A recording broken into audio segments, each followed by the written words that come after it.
Ito yung mga bagay na ipagpapasalamat mo sa magulang mo dahil natutunan mo sa kanila. Dahil Sabado ngayon, pahinga sa biyahe, kailangan maglaba. Ang kaso lang, may biglaang aberya. Dahil yung tubo ng tubig namin, sira na pala. Buti na lang, nandyan si Boss Joe, na tatay ng tropa para lumutas ng problema. Yung sira naming tubo, nilagyan lang ng plastic labo, pantakip, pansamantala. Pwede nyo nga din tong gawin kung may mangyari sa inyong biglaang aberya. After naman malagyan ng plastic labo, tinakpan na yan ng goma na interior. Wala pang 5 minuto, yung problema namin na-solve na.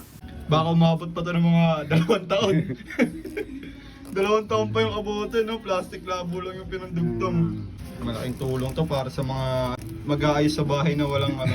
Wala pang panggastos. Plastic labo, sabay tatalihan mo lang ng ano.